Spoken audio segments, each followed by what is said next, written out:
Okay, cool. That's looking good. Let's take that down and continue, or start rather, the stream.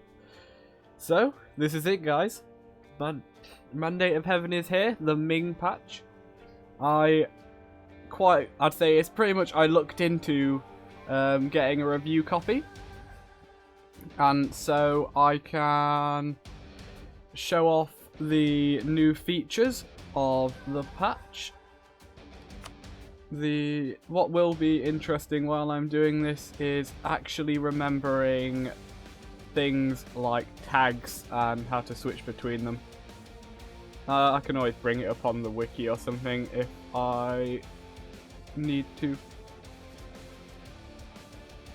So I guess for now we're just going to jump in to Ming on normal mode so we can tag switch around and look at things. Tell me if the volume sounds okay or if it doesn't.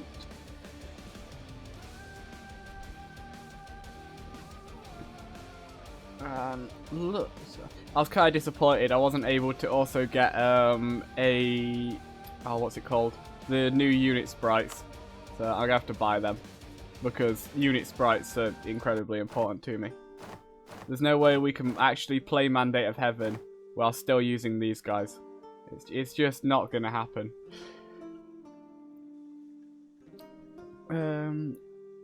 Okay, I'm just going to bring up, if I can find the correct thing, bring up the chat in the video so that I can put this on YouTube and people can understand what's going on a bit easier.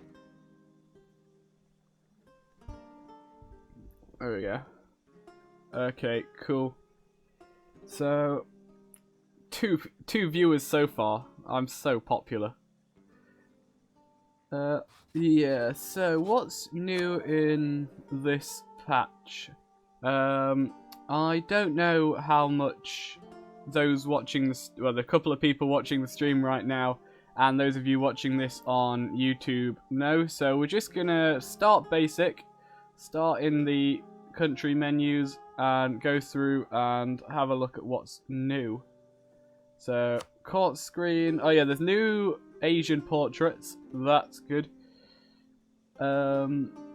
These guys, they all just sound racist. I was going to say they all look the same to me, but hey, what can you do about that? It's realistic, right? Wow, 1 million accepted cultures for being Chinese, sounds good. So as Ming, we are the Celestial Empire. With that we get yearly prestige, institution embracement cost goes up. That's going to be a bit horrible playing as Ming. We get another diplom. Oh yeah, is those... How many diplomats are we on? We're on 3. Diplomat, leader of upkeep, 10 states, +5 maximum absolutism, which isn't a mechanic in 1444. We will have a look at that later though. National focus cooldown -10 because they're an empire. Yep, absolutism question mark. We don't know what that is. We're gonna have to discover it. I really wish when I streamed it would actually keep showing me the stream. When I try and stream and watch the stream while actually making it, it always seems to crash. But anyway, so on this screen that all looks the same to me. Does this look the same still? Yeah. Can't see anything else though we can click on. So diplomacy. That all looks about the same. Oh yeah, obviously there are now tributary states. We will go through them in a bit more detail later. On create subjects, you can now actually see more of them at once, which is quite a nice little change. In my opinion, they could still extend this box all the way down to the bottom of the screen, and then you'd be able to see even more of these. But hey, they're going in the right direction. That's what's important. Diplomatic feedback looks the same to me. I forget to use that a lot anyway, so I can't really comment on it. Income screen, they neatened up a bit. We can now, could you see war exhaustion on this screen before? I don't think you could. Total development is more easy to see. You can now, let's see, raise war taxes. So these are new buttons. Raise war taxes we had before. Reduce inflation. Oh, hello. Okay, no, I misread that. And one thing that is brand new is you can now declare bankruptcy. Bankruptcy works differently to how it did before. There are different modifiers from it. I'm not sure if it's still... I think you actually go bankrupt the same, I think, but the modifiers you get from going bankrupt are now different. Let's see, the rest. This looks the same to me. Trade, that all looks the same to me. Nothing new there. Institutions and such, I believe, haven't changed. Tech is tech. I don't know if any major techs have changed. I mean, I don't know Ming's ideas off the top of my head, but if you are a player of Ming, then you might be able to look at that and see if any of the ideas changed. National decisions for Ming, just the one. This is new. Unguarded nomadic frontier. I think this is put in place here to encourage Ming to possibly lose the Mandate of Heaven. Because obviously, historically at this time, Ming had the Mandate of Heaven, but by the end of the game, it was the Manchu, then renamed to the Qing. So, and also, Ming, essentially this patch has just been buffed. So we need something to try and knock them down a bit. God, we have loads of possible rebels. What's up with that? So yeah, let's see. Well, how does this happen? Neighbouring country, steppe nomads. Obviously, Ming's probably always going to be bordering steppe nomads because there's loads of them to the north. Total development at least 300. Okay, so basically, if some of the if the nomads all eat each other and you just end up with one strong country, then this event will fire. Assume that country is not a subject, is not in a truce with Ming, and is not allied to Ming. I have to wonder if steppe nomads have a penalty to making them tributaries. Because otherwise, it'd probably be quite easy. If you were playing Ming well, what am I looking at? Influence is what I want. Well, right now, at least Corchin would be a tributary. I can't see anything there. It says government rank, but it doesn't say anything about them being a horde, changing their likeliness of becoming a tributary. So we'd have to see about that. This mission might need changing slightly, in my opinion. Also, I don't know what the Imperial Authority modifier is about.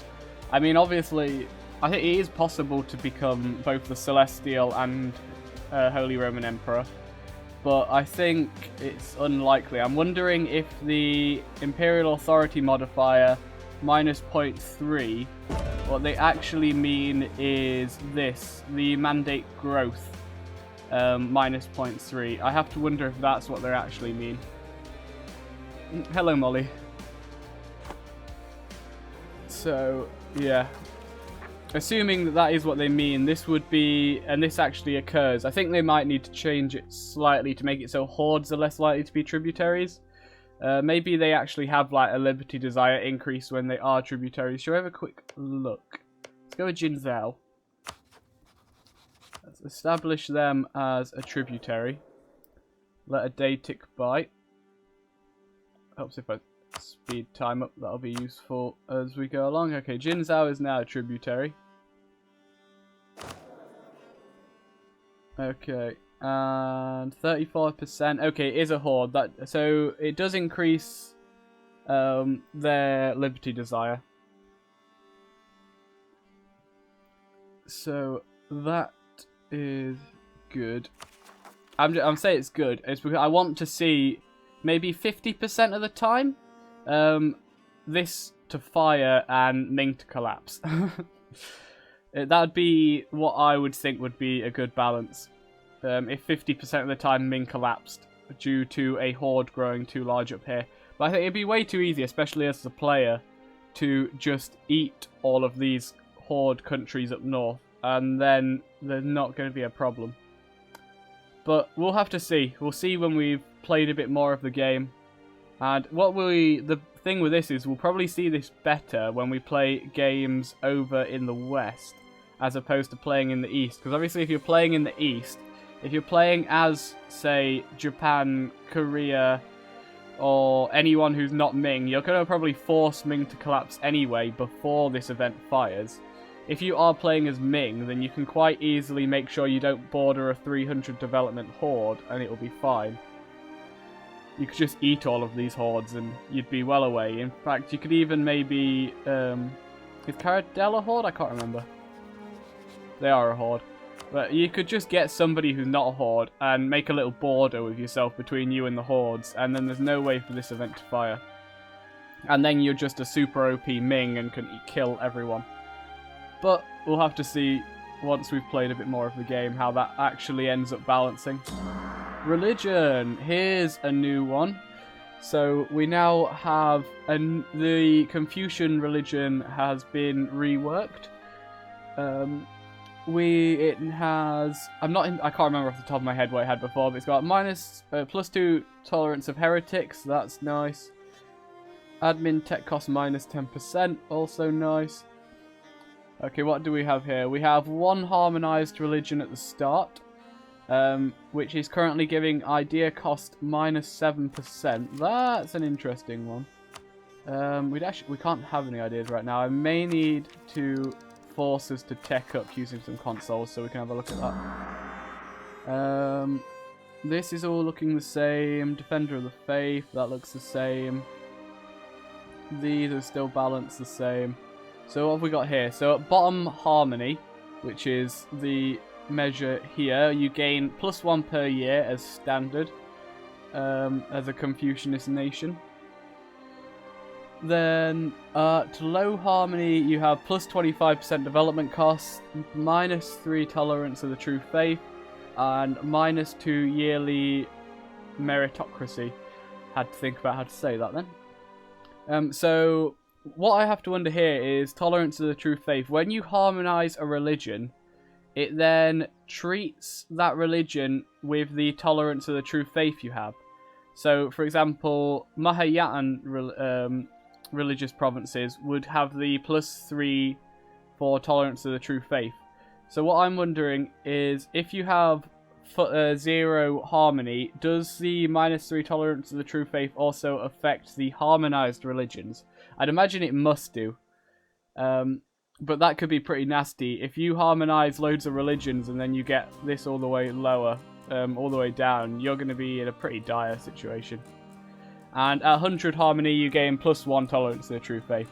Not a big boost, but it's a nice boost, especially if you either have everyone Confucianist or... Sorry, I'm just... Okay, converting this province will decrease harmony by 3, 1 per development. Okay, so if you convert a large province, decrease harmony by... Yeah, so you actually lose quite a bit of harmony by converting. Okay, let's have a look at harmonizing. We have pagans, Theravadians, and Vajrayanans, however you say those things, within our empire. If we were to harmonize them, you obviously gain religious unity, because they are then counted as true faith religions. And you also gain a little bonus, which I think is what we got here, the -7% idea cost. That's the bonus we got from having harmonized that religion. I believe that lasts for 25 years, although I can't say for sure. It'd be really overpowered, in my opinion, if it was a game-long bonus. Now, let's click this and see what it says. While harmonizing, harmony will decrease with 3 per year. Harmonization will finish at blah. Provinces with the pagan religion group will be tolerated as if they were Confucian. And you will get the following: -half and unrest. Okay, so you get -3 harmony per year. Does it always take a standard amount of time to harmonize a religious group? I have to kind of assume it does. We can test that actually. Let's click on these. Okay, yeah, all the harmonization on all of them finishes at the same time. So it takes a standard amount of time to finish. What's this little bar here actually? I'm guessing that's to do with our harmonization progress if we were to start harmonizing a country.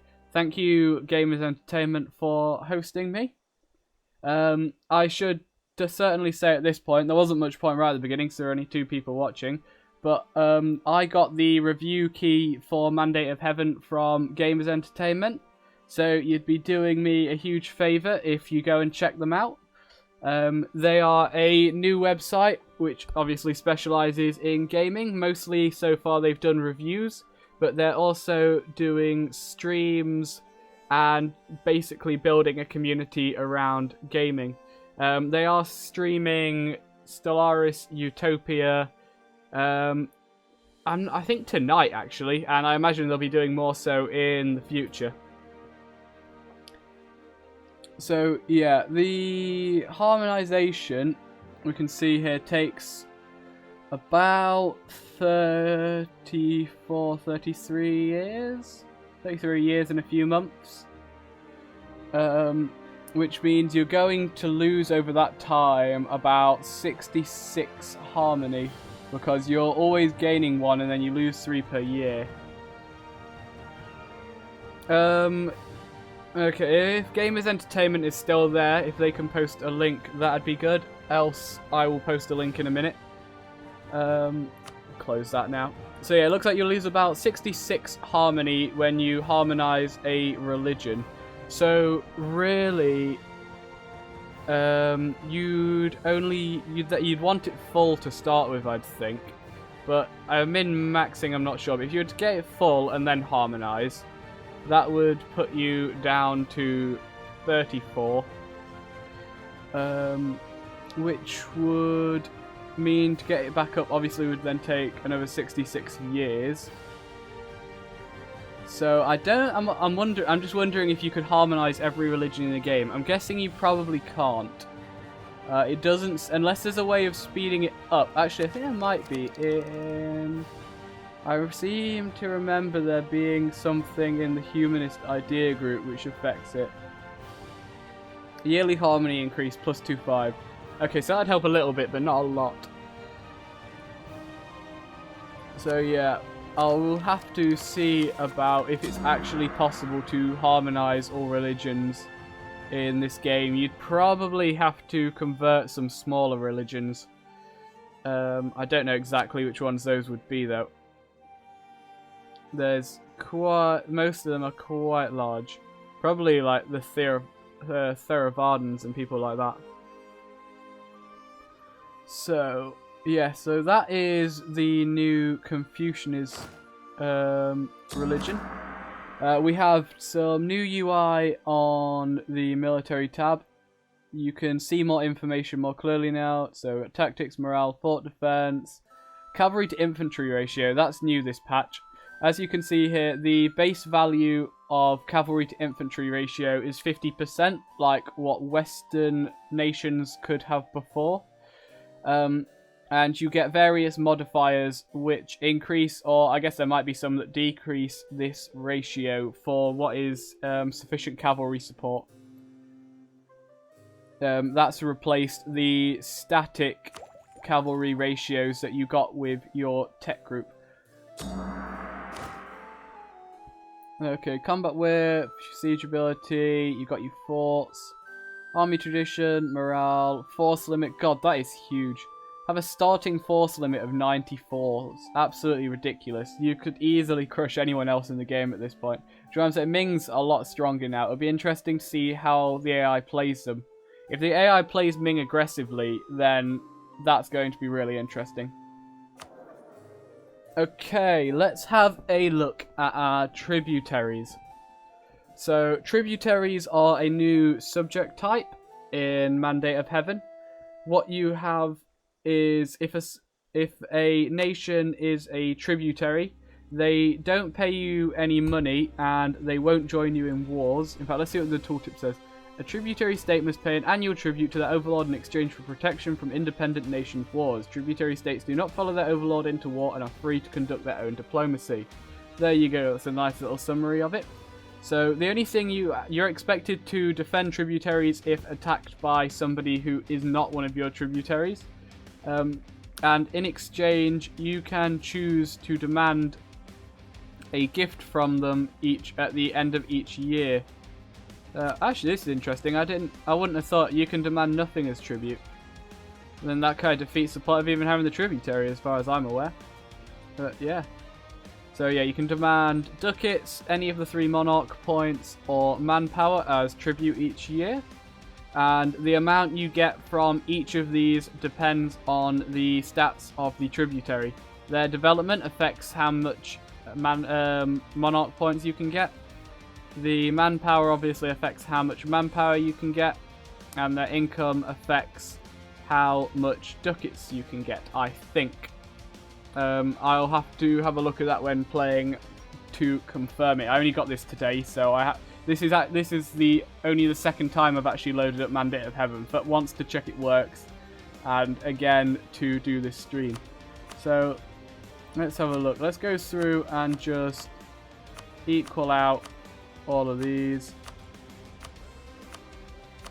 and then we can see at the end of the year we should see some numbers go up. I saw from watching Arumba's stream earlier, you don't get a pop-up at the end of the year, so we lost force usually against Jins. Okay, yeah, that's because they are now a tributary. So normally at the end of the month we would gain 5 of each monarch point. It's going to be hard to actually tell with the ducats and manpower exactly how much we gain, but we can certainly have a look at the monarch points. Okay, year ticks by. Okay, those all only went up by 5. Ah, there we go. Another day or 2 had to tick by, and then we got the tribute a bit later. So yeah, you can see from that, I think we gained 4 more in each category, which is not a lot, but over time, over the better part of 400 years that this game plays for, that is thousands of each of the monarch points that you'll get. So that's a big boost to someone like Ming who has lots of tributaries. Toscorn asks, can your tributaries fight each other without you getting involved? Yes, your tributaries are free to wage war against each other. I don't know if... I imagine you can get involved in their wars like you can anyone else. Like, you can do the old enforce peace, and when they don't accept, you can attack them. But if one tributary attacks another, it doesn't get you involved automatically or anything like that. You'd have to directly intervene somehow.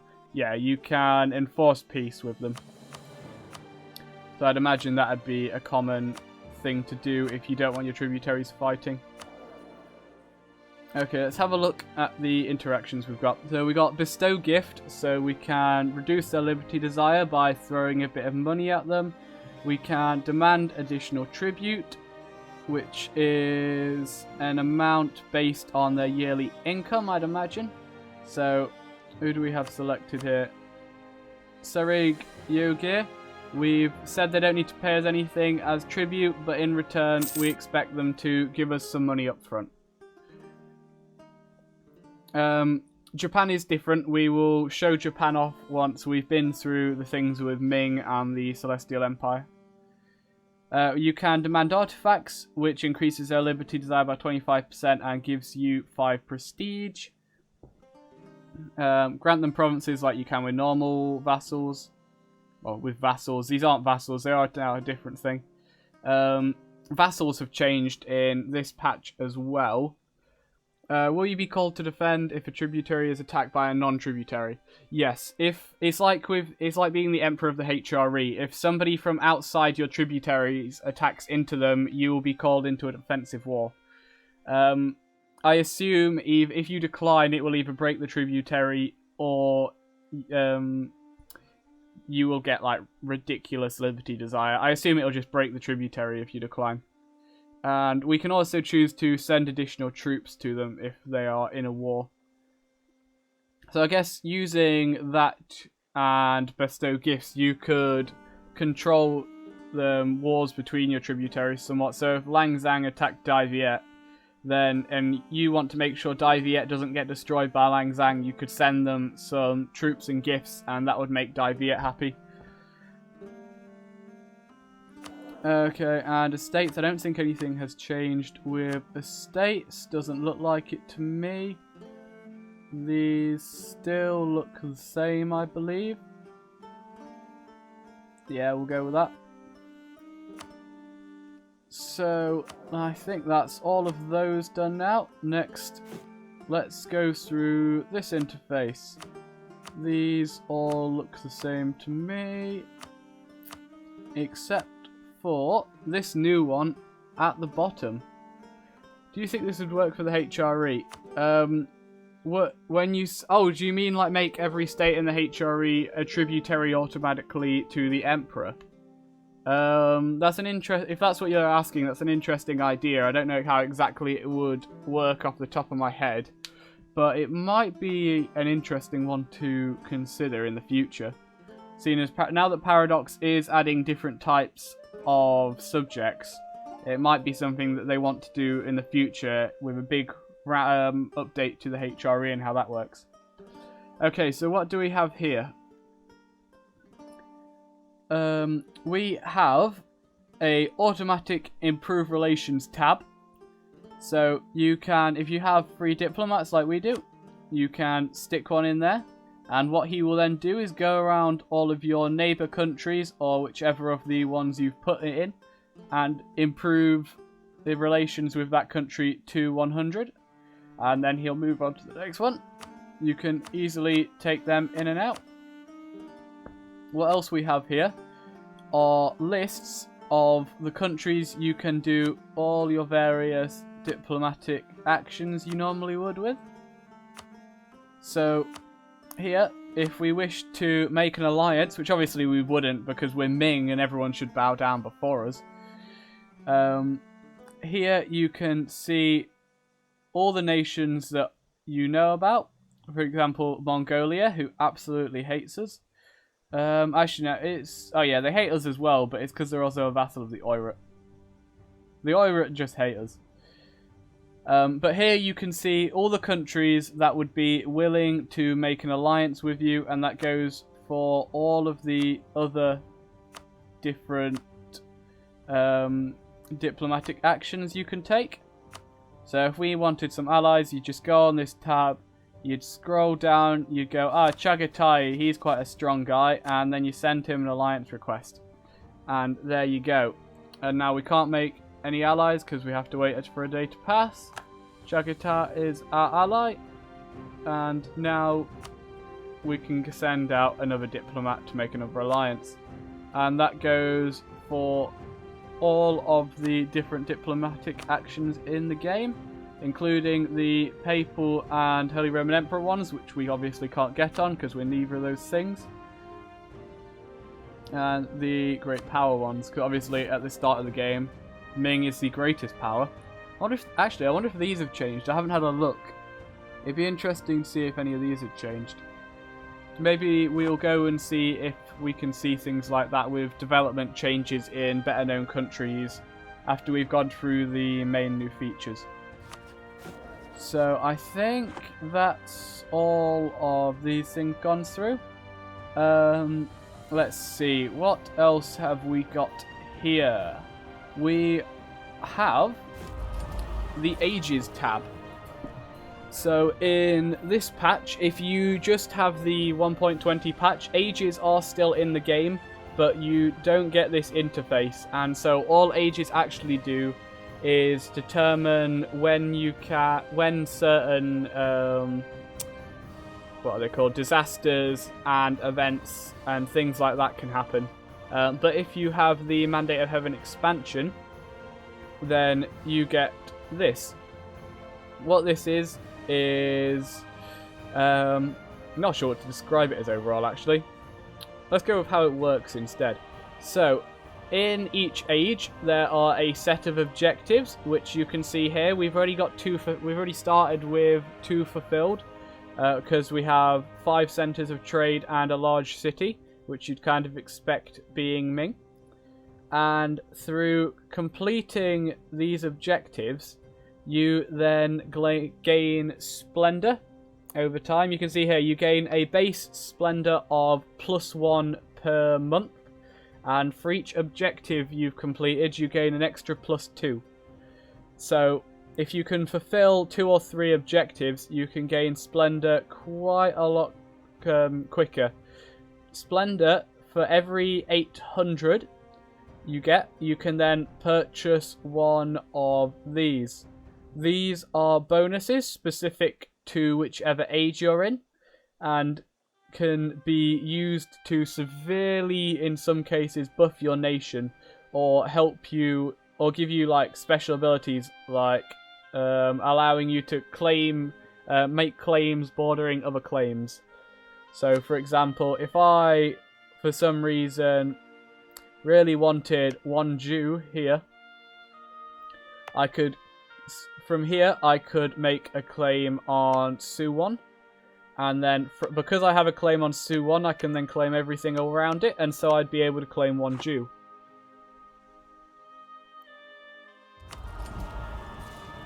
Yeah, so what we have, you can see obviously what the different objectives are in this age. If you want to pause and have a read through them, do so now, or if you might have done it earlier, I don't know. And what you can get from getting the Splendor from those objectives is the State Edict Feudal de Jure Law. We'll go through State Edicts later, which gives -5 unrest in a particular state. You can get Justified Wars, which is -10% aggressive expansion. That's certainly one I would quite like to be taking. Get Transfer Subject, which allows Transfer Subject Peace Treaty at half cost, which is quite nice. So if I took that and I wanted Mongolia, I could attack the Oirat and get Mongolia for a lot less war score. You have improved war taxes. War taxes cost -100%, so they are free. So when you are at war, from this, not that screen, this screen, you can raise war taxes all the time while you're at war, which means your land and navy both cost -20%, and you have a +5% mercenaries, which is actually pretty huge for countries that are struggling for money, I think. Or 5% extra mercenaries might be just enough to tip the balance in a war, in a close war. Although mercenaries have been changed slightly this patch. Again, we'll try and go through that later. Cavalry armies. Cavalry to infantry ratio +20%. I talked about the cavalry to infantry ratio earlier. Higher developed colonies. Now this is a very nice one for people like Castile, England and Portugal who do a lot of colonizing, because this adds 3 development to every colony you make. Actually, you could also use this as a African nation, because there's a lot of uncolonized territory on the coast of Africa. And so you could take this and then colonize around the coast to increase your own development, which I think is quite powerful. And this one, which I know a lot of people like, is Adaptive Combat Terrain. With this, you can see +1 combat bonus in terrain of capital. So if your capital is grasslands, then you will gain a combat bonus when fighting in grasslands. And what you can also do, our capital is farmlands, so we would gain the bonus there. What you could also do, if you know you're going to be fighting in, say I want to attack Calm, there's lots of mountains in Calm, so I could possibly, if I wanted to, move my capital to a mountainous region, and that would give us +1 combat bonus in the mountainous regions if we'd taken this bonus. Then on top of them, in each age there are 4 nations which get a special bonus specifically for them. In the Age of Discovery, you've got the Ottomans, which have the Guns of Urban, siege ability plus 33%. You've got Portuguese colony growth. Portugal gets plus 50 global settler increase. The Danish get minus 30 liberty desire in subjects. I guess that's so Sweden doesn't be super strong and break away from them at the start of the game every time. And Venetian trade, which is ship trade power plus 50%, which is pretty huge, and will actually make it so getting Venice's achievement for having lots of trade power in having the most trade power in certain nodes in the Mediterranean, with only having 10 cities, would be easier. So maybe it'd be quite easy to rush that achievement now. Okay. Let's have oh yeah, also, in one thing I should say, in the first 2 ages, so the Age of Discovery and the Age of Reformation, religious conflicts are enabled. So crusades can be called by the papal controller, Catholic rulers can be excommunicated, Reformation centres can appear, and religion impacts diplomacy. However, in the Age of Absolutism and the Age of Revolutions, these stop being applicable, and instead you get absolutism. Absolutism is how ruthless and efficient the government is. It is a concept that appears in the Age of Absolutism. The higher it is, the greater benefits we gain in administrative efficiency and discipline. So this is part of the new absolutism mechanic and replaces the absolute monarchy government type from previous patches. What we will do now is go console, age 1, age space 1, and we are now in the Age of Reformation. So this occurs when hello Yessie. This age occurs when the Reformation kicks off. I think it actually has to do with the institution. I believe the ages are triggered by institutions. So I think this one... Is it triggered? Actually, I'm not sure if it's triggered by Protestantism forming or the printing press occurring. I think it's triggered by the printing press. It might say somewhere. We'll have to see if we can have a look. Yeah, I'll probably still be streaming in 30 minutes. Okay, so it is now the Age of Reformation. So in this age, we still have... Oh yeah, I should also say the bonuses you get in previous ages and any splendor you accumulate will disappear at the end of the age. So the bonuses you have will only work during that particular age. Oh, there we go. Thanks, Yersi. Yersi says the Reformation starts the age in 10 years. So 10 years after the Reformation starts, the Age of Reformation will start. Makes some amount of sense, I guess. Okay, so you can see here what the objectives are for this age. Change religion to Protestant or Reformed. Fully embrace either humanism or religious. I imagine I will pretty much always get this one personally, because humanism and the religious idea groups are always some of the first ones I pick. Convert at least 10 provinces to your faith. Now, yes, I was going to say, I wonder if this is provinces you have 10 provinces converted, or convert 10. No, so from the Age of Reformation starting, you have to then convert 10 more provinces to your faith in order to complete this objective. Create a colonial empire, have several subjects as nations, converted another nation, force your religion on another nation through war, subject interaction, or enforcing unity. And unify culture. Own all provinces of your culture group. Unify culture will be an interesting one, because obviously the culture groups for some people are a bit smaller than for other people. So yeah, that'll be an interesting one, depending on who you're playing. Okay, so what can you get from accomplishing these objectives? Well, you can get the State Edict Religion Enforced, which gives resistance to the Reformation plus 90%. So if you're in the HRE and you want to stay Catholic, you can use this to help keep the darn Protestants and Reformists out of your territory. Coastal Barrage, this is a nice one I think I'll be using quite a bit. Well, I guess it'll depend. If you're fighting inland, it's useless. But blockades, rather than just stopping the negative to the sieges, now give a +1 to siege. That's a very nice little bonus. Religious Wars Religious Wars. War score cost versus other religions -25%. So if you take religious ideas and combine this with the religious CB, you would then have -50% war score cost on provinces of other religions, which is very nice and quite powerful. For example, the Ottomans could expand into the Catholic territory very quickly with that, or vice versa. Or maybe here, if where we're Ming, we're Confucian, and we're surrounded by other religions, so we could use that to maybe conquer really quickly, although we probably want all of these around us to be tributaries of Ming.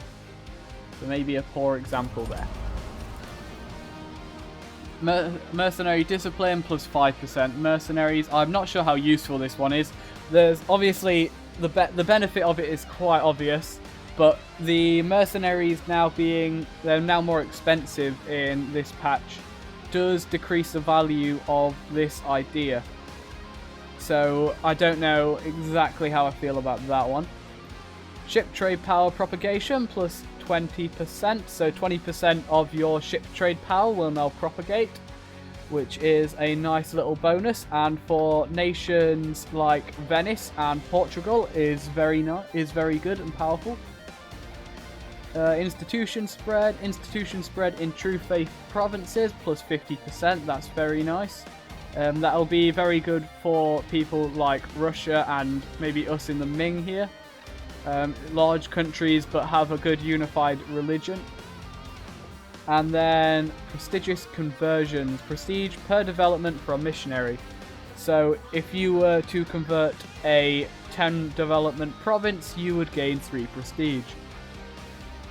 So that's okay. It's not great. Maybe if none of the others are appealing to you, or you already have the ones you wanted, you could take this as well if you have lots to convert. More interestingly, I think, is the Spanish tradition here. Spain Tercios, let's go with that. Shock damage received -30% for Spain. This is absolutely huge during this period of time, and will mean that Spain is much more formidable when fighting France, I hope.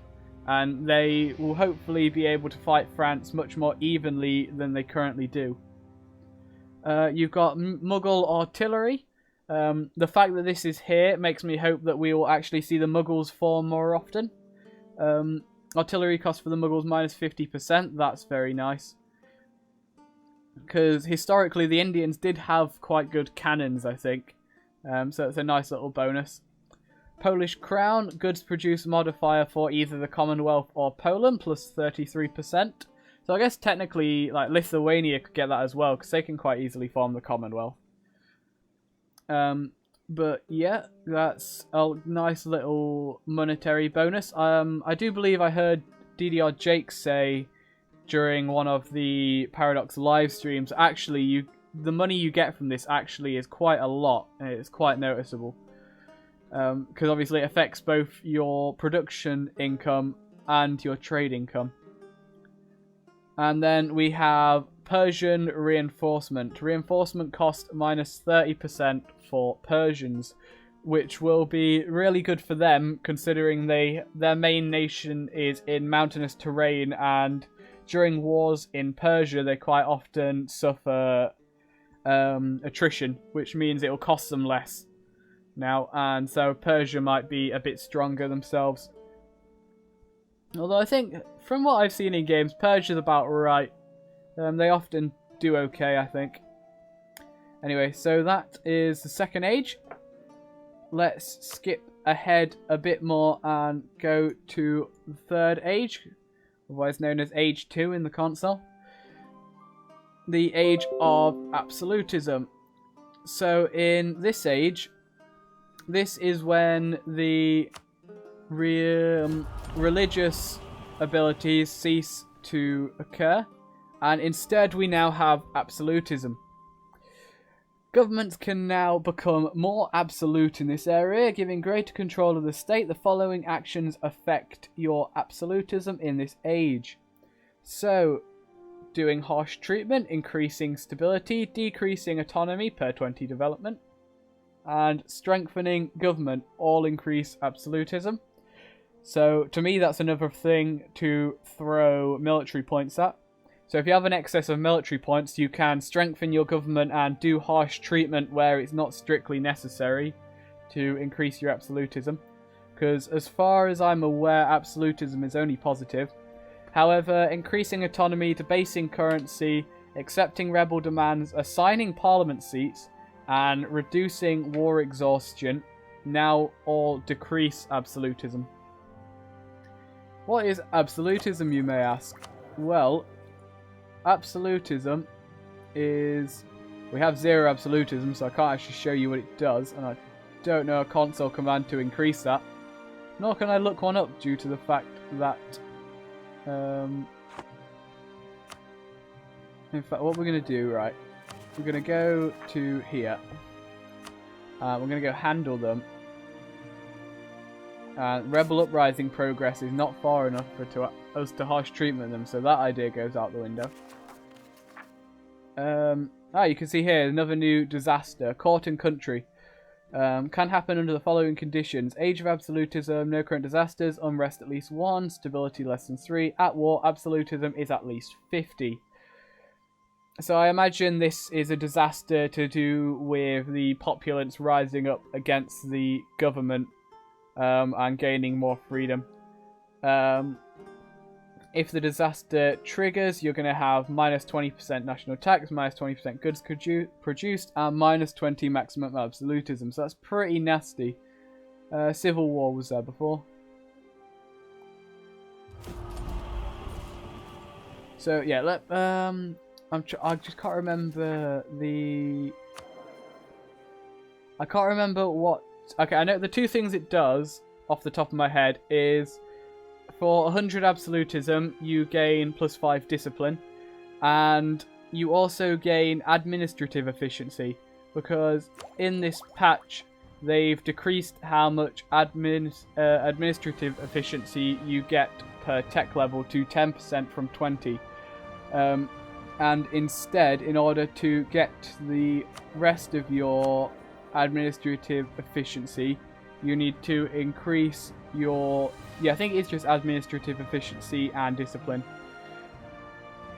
Yeah, you need to increase your absolutism to get the rest of that now.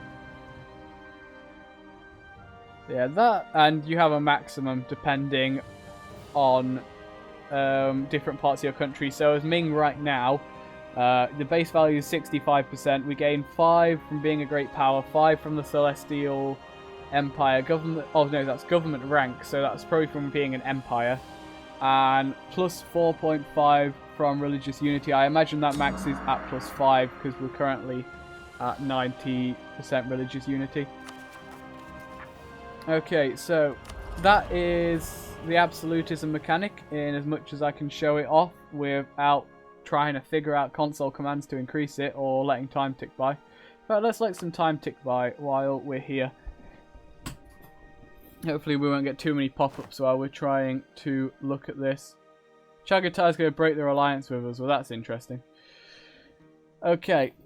So, during the Age of Absolutism, your objectives are found 3 trade companies. Hello. Oh, well, this is nice.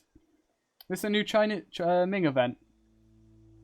Well, we'll take the military power because that's what we like.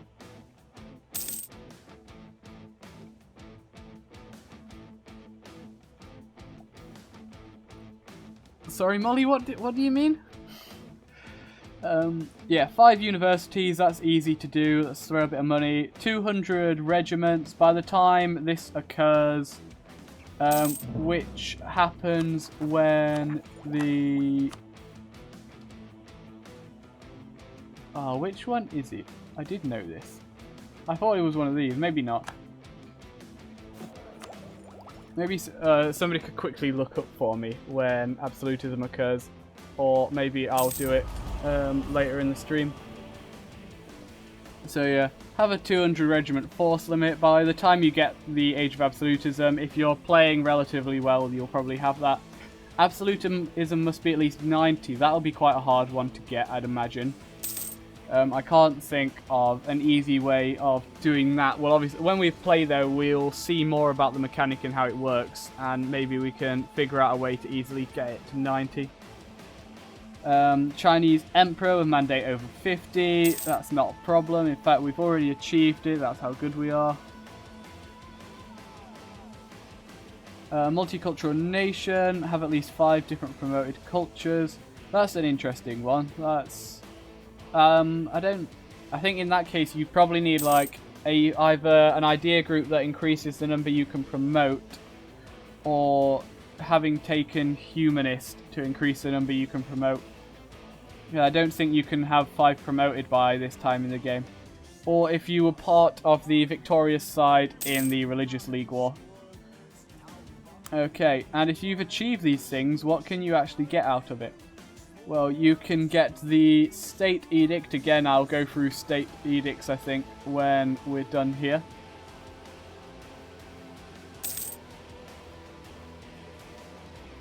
Okay. So, monthly devastation down. That's a nice one to have, I'd imagine. But I think that's quite quick.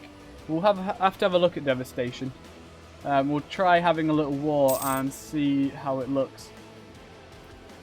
Change rival cost, minus 50%. I can't see players ever really picking this. Out of these, I think this is out of the things you can get from Ages, I think flexible rivalries is probably the worst one. I don't think a player's ever going to really click that. Protecting forts, fort maintenance on border with rival, minus 100%. Now this is a nice one. So if you are a big strong country bordering another big strong country, you can take this, and for the Age of Absolutism you can absolutely cover your border with them with forts, and you don't have to pay a single thing for them once they're built. Autonomy change cooldown, minus 50%. Now this is actually quite a nice one to have, because in order to increase, one of the ways you increase your absolutism is by decreasing autonomy. So if you were to take this, you can more quickly bring up your absolutism, which is, as I say, increases discipline and admin efficiency, which are both really good things. So more manpower, good for us. How much can we have? 50,000. Ming's not overpowered. Again, like the last one, harsh treatment cost, minus 50%. This is nice again, because you can use this to increase your absolutism. And obviously keep rebels down. Administrative efficiency, plus 5. This is a nice little modifier. This will make it easier to take over other countries. And absolute government, yearly absolutism, plus 1. Obviously, depending on how far into the age you've gotten, this will be particularly good or bad, depending on that. If the age has like 100 years to go, obviously this is going to be amazing because it will max out your absolutism. However, if the age is about to end, it's not going to do much. So that's more of a situational one. But I'd say all of these are better than this. I don't like this. Paradox, please change. Not often I say buff, but please buff. Or no, just change it entirely. Okay, so the special ones we have for this age are French Musketeers. The French do more land fire damage, so that's a nice big boost for them. Dutch officials, the Netherlands, if it exists and hasn't been absolutely destroyed like it usually is at the start, when it spawns rather, gains minus 0.2 corruption. That's a nice little thing for them, I guess. Swedish recruitment, Sweden needed more buffs, so during this age Sweden can get plus 35% manpower recovery speed, because the Swedes have kids faster at this period of time, apparently. And Manchu banners, possible Manchu banners, banners being something we'll have a look at in a bit. Manchu banners plus 50%, which actually I think is a pretty powerful one. When we have a look at the banners later, you'll probably see why. And that can be done by Manchu or Qing if they perform Qing. How many pop-ups have we had? It's not too many. Okay, so actually, we haven't had a look at this. Let's finish off the ages, then we'll have a look at the Celestial Empire. So next we want age 3, and by that the game means 4, because apparently the first age is age 0. Okay, it's the age of revolutions, the French are getting uppity, and everyone's starting to feel like they should have a say in what happens in government. So, in this age you still have absolutism mechanics. I do believe they're the same in both ages. As far as I'm aware, they don't change. Even though it does say the following actions affect your absolutism in this age. So maybe in future patches they might change it so absolutism changes differently in different ages, but we'll see. Okay, so to get Splendor in this age, you need a parliament. So that's I guess you might want a parliament. That kind of goes against the absolutism though, because if you have a parliament, whenever you assign a parliament seat, you're going to lose absolutism. So that's well, it's an actual decision you have to make, not an obvious choice. Depends on how you want to play, I guess. Powerful subject, have a subject with over 250 development. That shouldn't be too difficult to do late game, but is a nice little thing to have in there, I think. Encourages you to maybe use subjects in the late game a bit more, and not just delete them. Maybe you make a march out of it or something. High discipline, have at least 125% discipline in your armies. That's definitely not aimed at Prussia or Sweden or those kind of forces that like to have incredibly high discipline. But yeah, that one's obviously 125% discipline is something you'd like to have, so that's good. 50 development capital, not sure how I feel about this one. As someone who only develops when they have to because they have too many monarch points, and then when I do have to develop, I personally clicked on the wrong thing there. When I have to develop, I go here and I go, where's the cheapest? And I go, okay, I'll develop there. But I never think, oh, actually, let's have a look at my capital. But I guess maybe this is a reason to do it now, though. Let's go to my capital, where development costs a lot, and throw away my monarch points there instead. But hey, this gives you a reason to do that now. Yeah, 50 development capital.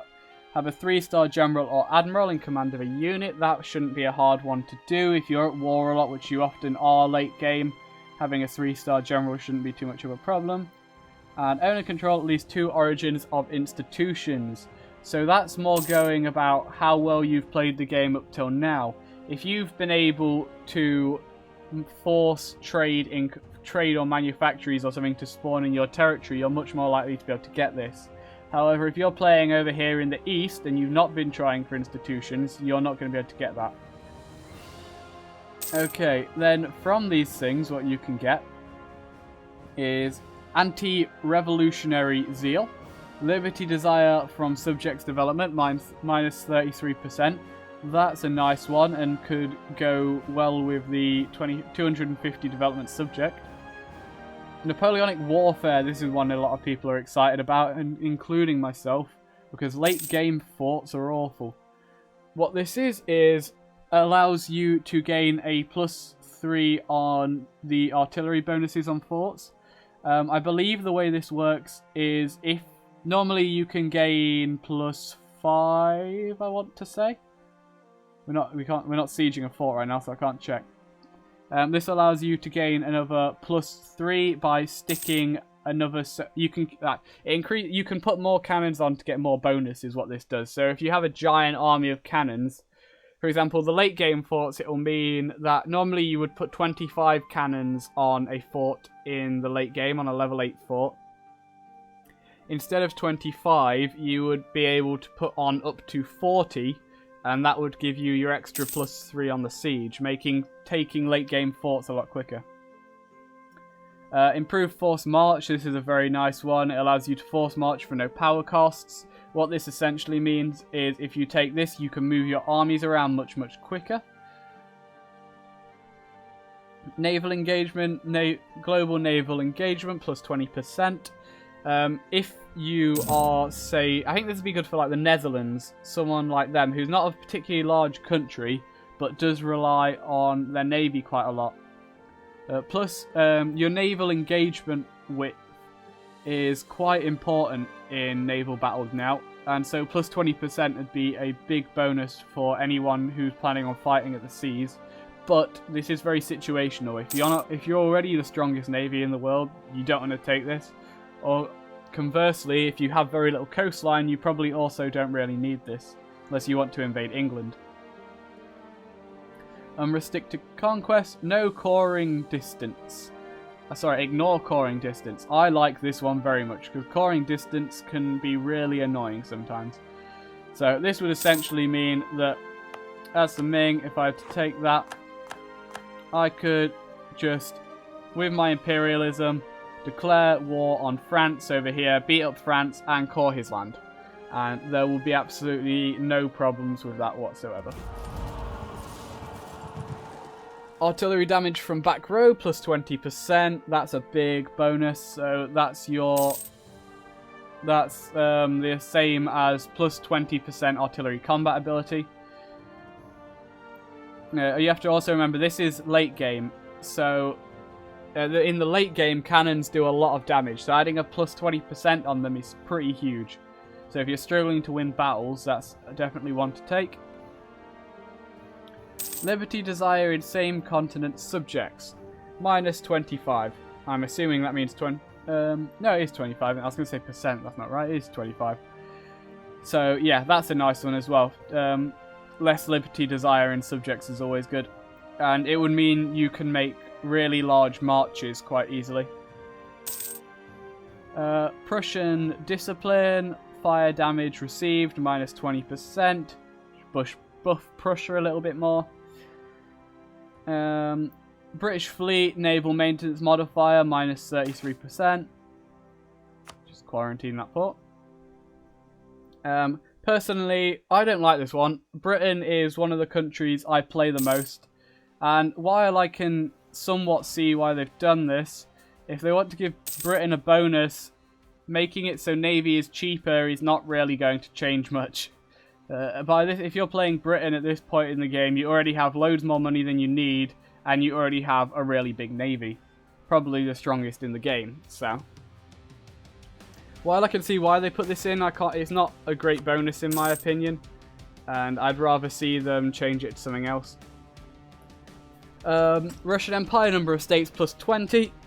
In this patch, they've reduced the number of states you get from tech levels. So having +20 states will actually be quite useful. Obviously very appropriate for Russia. And lastly, Austrian diplomacy +5. Sorry, Diplo Rep +5. Which is a huge boost. And if you've been playing, this is actually quite interesting. You could play a very diplomatic game as Austria and have lots of... This is a way of actually integrating some of those big PUs, because personal unions, there's a chance of instantly integrating them if you, depending on your Diplo rep, I think something else, and the size of them. So using this, +5 to Diplo rep, if you've also taken ideas to increase your Diplo rep, you're going to be able to, when on death of your monarch, you're going to be able to integrate some really big countries. For free, that is. Integrate, like, you could integrate, like, France for free using that, which is absolutely amazing. Okay. So those are the ages. I'm just going to not pause the game, switch it back to the Age of Discovery, and take a 2-second break while I go get a quick drink because my mouth is dry.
Thanks for waiting. To Scorn, great question. I was waiting till the end to show off Golden Ages and then completely forgot about them.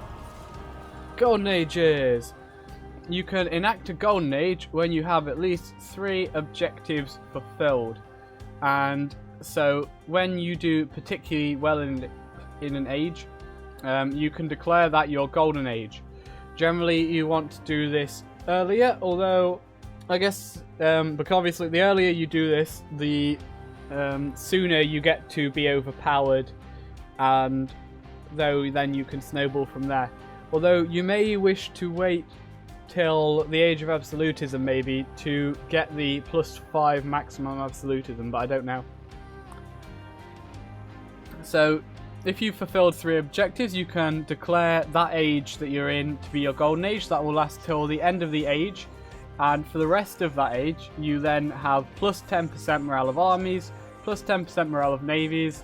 I think most importantly, all power costs -10%, which is pretty awesome. Goods produced modifier +10%. And you'll get the +5 maximum absolutism if it's the Age of Absolutism or the Age of Revolutions. So yeah, that's a Golden Age. Nice big boost to any country that takes that. Other benefits different for different ages. As far as I'm aware, they're not. I believe the Golden Age is the same in all nations. So if we were to quickly flip to Age 1 and have... I wish it could tell the difference with my spaces or not. Nope, that's the same there. I do believe they're all the same, but there's no harm in having a quick look. Nope. And then I have to assume then that this is also the same. Yep, so the Golden Ages have the same effects in all ages. Okay, so that is ages fully covered now. Let's have a look at the Chinese Empire, which is the namesake for the patch. There is in patch 1.20. I believe you need Mandate of Heaven for this. That kind of makes sense. The Empire of China. Ming starts as the Emperor of China after the Mongol Empire fell apart in 1368, looking at that. And as the Emperor of China, what do you get? You can establish tributaries. So I went through what the tributaries are earlier. The only other people who can establish tributaries are hordes, I believe. So only hordes and the Emperor of China can do that. Being the Emperor of China gives the following benefits. Bonuses from High Mandate, which is this, which we'll go through in a second. Can enact centralization decisions. That's what that's these, I think. Permanent claims on China. CB to unite China, and can enforce tributary on neighbours. So the claims on China. So us here in the Ming. I could have sworn that part of this was part of China. Okay, yeah, this is a Chinese province. Cochin. Why do you own part of China? And so we can go ahead and... Hello, Zorosis. Yeah, except I'm not going to lose as Ming because I'm not playing a proper game as them, so not a chance of that happening. Yeah, so as the Emperor of China, because Cochin owns a province that counts as part of China, we can use the Unified China CB. That gives you 50% aggressive expansion, more prestige, and lower cost for any territories within the Chinese region. I believe the Chinese region counts as North China, Xinan, and South China. I believe those are the three that count towards it. And obviously we can also force them to become our tributary state, because we need more tributaries. Okay, so what we have here then is our mandate value. This represents the authority of the current emperor. Mandate can be used to enact centralization decisions within the Empire of China. That's these on the right. With full mandate, you get... I'm going to take a swing in the park at -2 unrest, I think, looking at that. And some stability. Oh, no, it said mandate above 50 gives following scaled modifier up to -2.5 unrest and -10% stability cost modifier. There we go. And if your mandate drops all the way down to 0, you get goods produced modifier -50%, shock damage received +50, and fire damage received +50. So at that point, you're pretty much dead. So you never want to have your mandate drop too low. You can gain mandate by having positive stability, having tributary states, and for each state enjoying prosperity. I have to assume that's talking about trade. Oh, my thing got changed. Okay. That's talking about state value, the states here. So this state, where is... Here we go. This is the thing I was talking about earlier when I was talking about edicts, which we will go through. Currently 0% progress toward... Can we find somewhere that has some progress? I'm not entirely sure what gives progress in that case. I think not one of them, is it? I don't think so. I thought progress was... You got progress for not being at war and having no devastation. We shouldn't have devastation. Shall we have a look? Have a look at the new map mode. Are there any other ones? There's a map mode for state edicts. We don't currently have any of them though.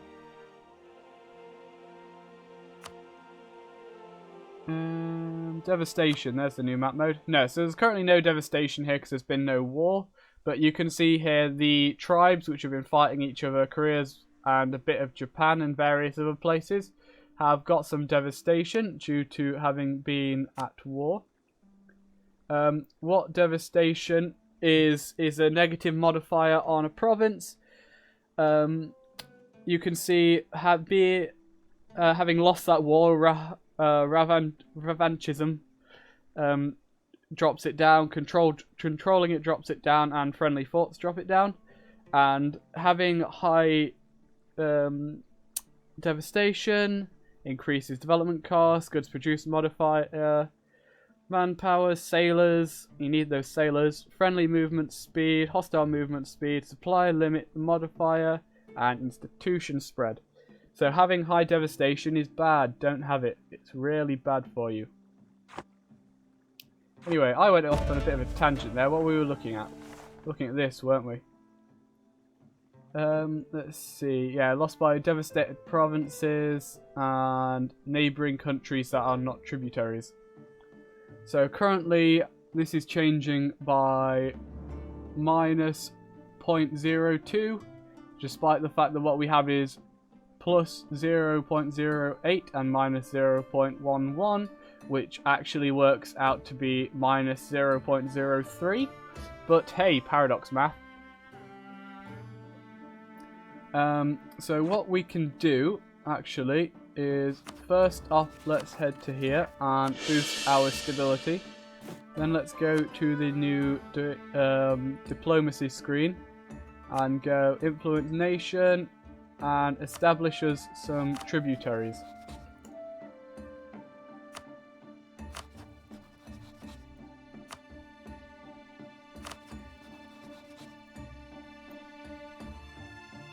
There we go.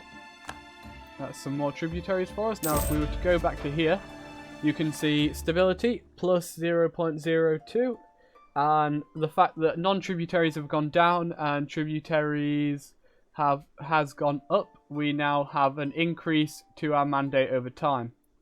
Okay, why is this important? Well, other than the effects it has on your nation directly, when you have 50 mandate points, you can enact reforms. These reforms are not as amazing as the ones in the Holy Roman Empire, but are very powerful if you've got them all, just as like a nation. You could think of them as being like an extra little idea group for Ming. So I believe when to enact it, you give up 50 mandate points. The first one is yearly meritocracy, which is this you have instead of legitimacy, plus a half. We have Emperor gets trade efficiency plus 5% and an extra diplomat. We have monthly autonomy change minus 0.05. Core creation cost minus 10%, so that's a very nice one. And reshape bureaucratic ranks, admin monarch power plus 1. Now that is a brilliant one to have. It makes sure that when you get new monarchs, after it's worked out how many monarch points they have, it then adds 1 to it. I don't know if that means you can go up to 7. I don't think so. I know I saw Rumba try it earlier and he wasn't able to get one to spawn with 7. But it would be interesting if that is possible. Okay, so meritocracy, or meritocracy, if I'm going to say it right. This is a replacement for legitimacy for the Celestial Empire. What this gives, if it's high, is foreign spy detection, which means it's much harder for people to make claims on you, and it makes advisors cheaper. Having cheaper advisors is good because the way you gain meritocracy is by having advisors. And as Ming, as you can see here, with meritocracy, you have quite cheap advisors. So if we were to get 3 level 1 advisors, clearly we've hired this guy from Japan, and then go back up here, you can see it's now going down much slower. We're gaining half a meritocracy each year from each of those advisors. And so if you want to make sure it's always going up, you would need to, yeah, 1 more does it, due to us trading in Chinaware. So a level 2 and 2 level 1s balance out the automatic change in meritocracy, and trading in Chinaware, which you're pretty much always going to be, it is a ninja, good shout. That is indeed a ninja in charge of our spy networks. I've got to say, actually, I made fun earlier, but I do like the new Asian portraits. They are very good. They very much make me think of Dynasty Warriors, which is probably not a good thing, but hey, it's a thing. Okay, so other than the overall bonuses, what can meritocracy do for you? Well, you can spend it to, I believe you're spending it, to enact one of these decrees.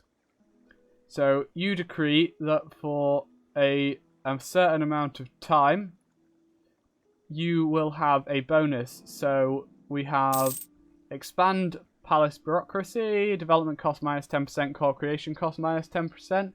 Those are nice bonuses. We have conduct population census plus 25% national tax modifier. That's pretty huge.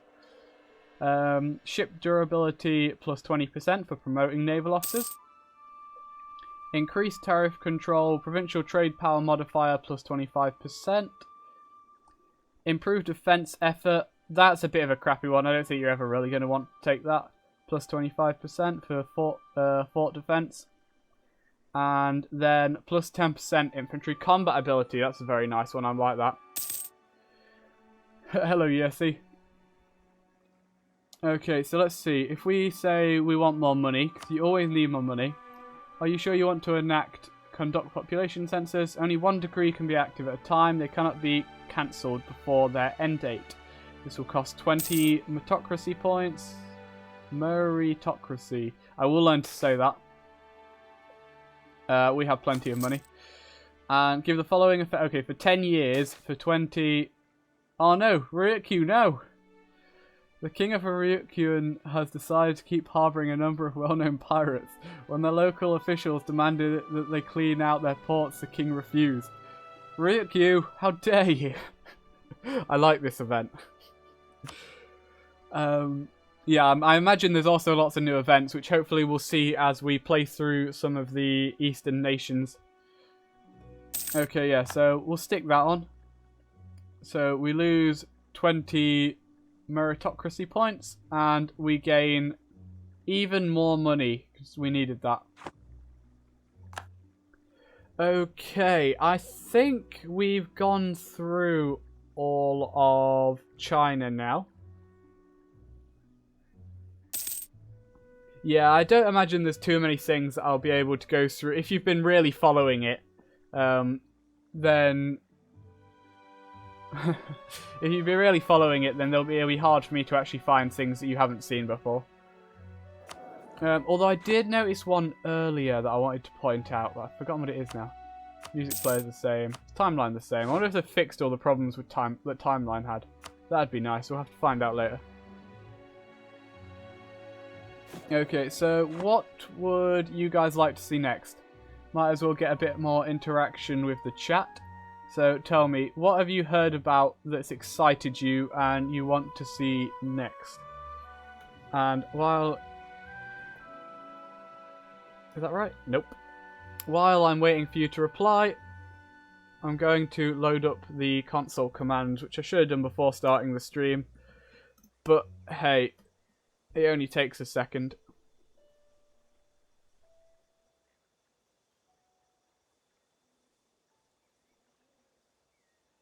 Yeah, Rumba went through most of the changes as well. What I am interested in having a look at, though, is actually seeing if there are many nations with their ideas changed.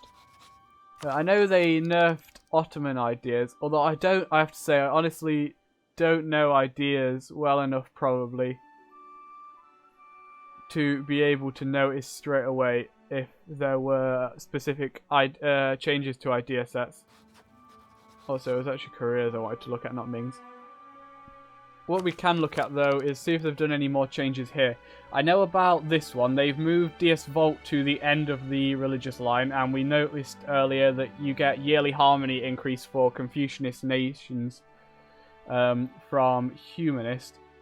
So let's just have a quick look through these, and then we will go and have a look at Japan, as Yossi has suggested. So these look the same. I'm imagining these are all the same. Looks like it. Shizu monthly loyalty. Oh, have they changed the name of the religious state? Were these always called what these are? I don't know. I mean, the name isn't particularly important, but it's a nice little touch if they've renamed the estates to fit the culture.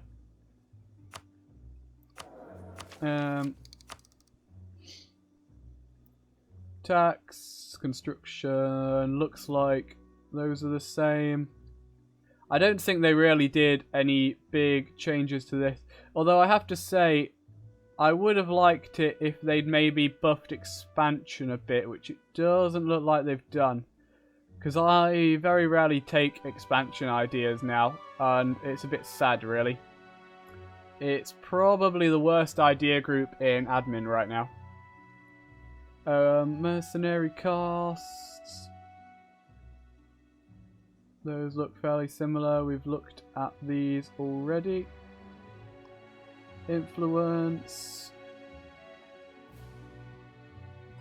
Are any that are standing out of me as big changes? Oh, have they buffed maritime? Maritime buff? Maybe? I wouldn't even know if this was buffed because I don't know what it was before, due to the fact that nobody ever takes maritime. Those all look the same. Trade looks the same.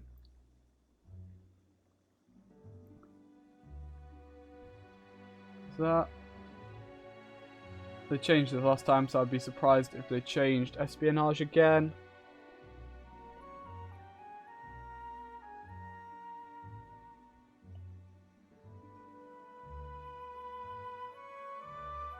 Nah, I don't think they've really made any big changes to the idea groups. Which is, in some ways, a little annoying, because they could be better balanced than they are, I think. Naval ideas, the best idea group of the set. I think they should completely take that one out and rework it into something else. Yeah, the Celestial Empire, how it worked before Mandate of Heaven, rather than having this Emperor of China bit, they had 3 unique estates that you interacted with. Yeah, mercenaries suck now. I mean, well, nah, I think it's probably better with the mercenary change. Seeing as you've brought it up. Yeah, you can see here. So, mercenaries now, rather than... Before, you just had a extra 50% cost to them. Now what you have is a plus 10 ducats and then an extra 50% cost to them. Which I don't know, there's not an exact worked out here. I imagine there's another modifier going into it. But yeah, they've added 10% to the infantry and then times it by 50% on top of that. And the maintenance for a mercenary infantry is now the same as the maintenance for a normal cavalry. And the maintenance for a mercenary cavalry is not even worth talking about. Those are horribly expensive. Anyway, let's swap over to Japan. This is where I could do with... I'm going to assume I'm not going to be able to easily find... Nope.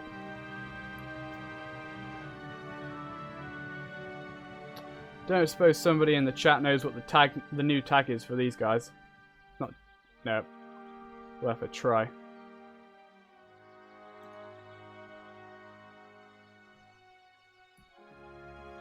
Nah, that's not gonna happen. Now I'm trying to remember what the... It might be worth reloading the game and seeing if I can get it in... There we go, debug mode. That's what I was thinking. I wasn't sure if you had to reload the game to do that. Thank you very much. Ask, of course. There we go. Now we can have a proper look at Japan.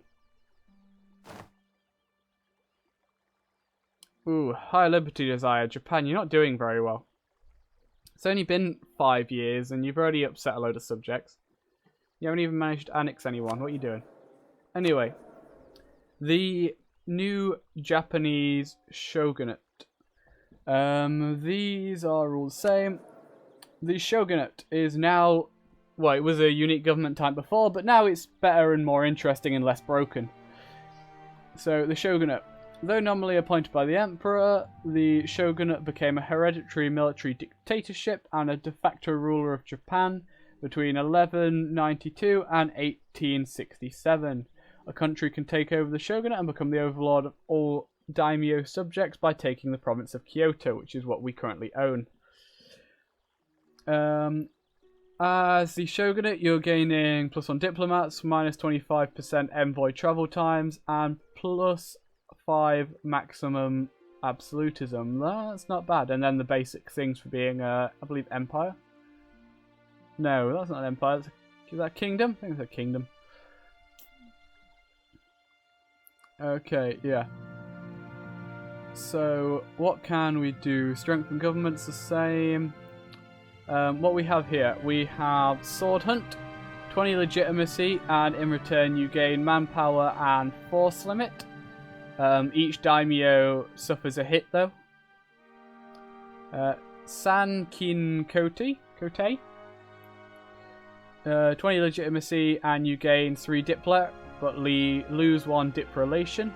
Oh yeah, one thing I should say straight away is that the daimyos for Japan no longer take up dip relations.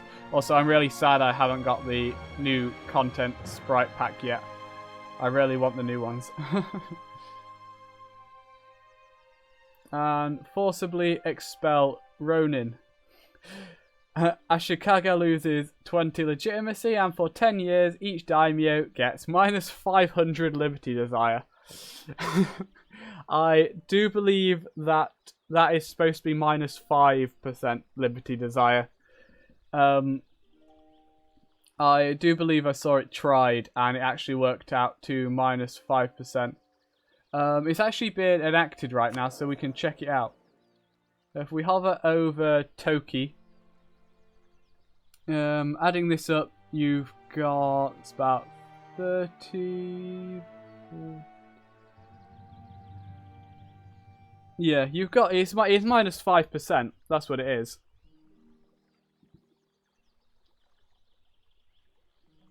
It's showing as -500, but it is actually only working as -5. So it's not bugged or broken, it's just a UI error.